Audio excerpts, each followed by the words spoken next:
Imagine you would be in a ship in a huge storm, driving along, and you have no idea where you are going. That sounds scary, right? This is what has happened to Paul. How will he feel? What will happen with him? And what will happen to the other prisoners on board? What will happen with the Roman centurion who has to guard them? What will happen to the helmsman, to the captain, and the sailors?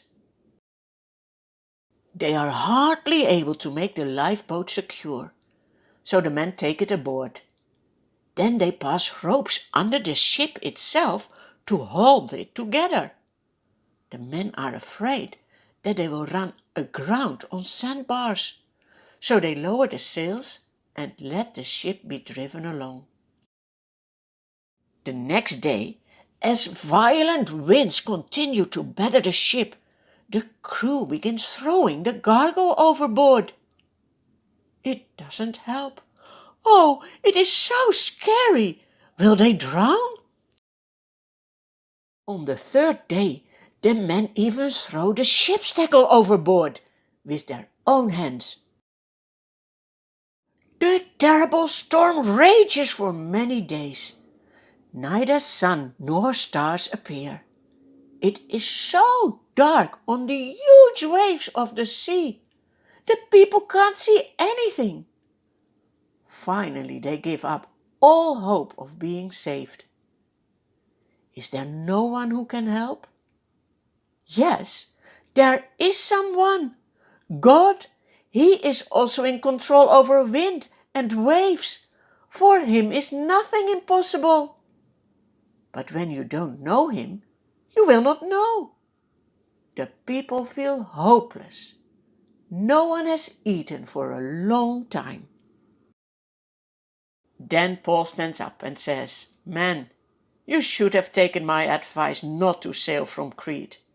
Then you would have spared yourselves this damage and loss. But now I urge you to keep up your courage, because not one of you will be lost, only the ship will be destroyed.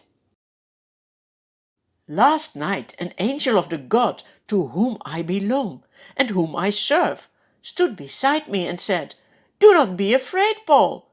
You must stand trial before Caesar. God has graciously granted safety to everyone sailing with you.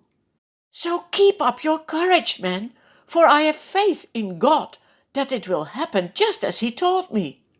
Nevertheless, we must run aground on some island.' Paul knows we can trust God.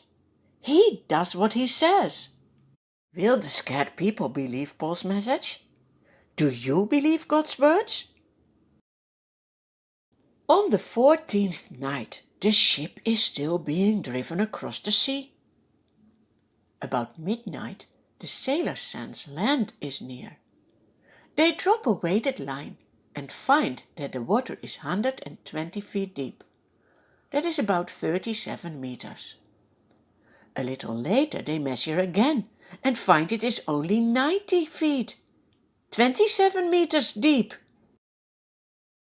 They are afraid that they will be dashed against the rocks along the shore. So they throw out 4 anchors from the back of the ship and wish for daylight. The sailors plan to escape from the ship. They pretend that they are going to lower some anchors from the bow. But that's not what they do. They lower the lifeboat down into the sea. Then Paul says to the centurion and the soldiers, "Unless these sailors stay aboard, you cannot be saved." The soldiers trust Paul's words, so they cut the ropes that hold the lifeboat and let it drift away. Now nothing can help them anymore. The only one they have to trust is the Lord, and that is the same for us.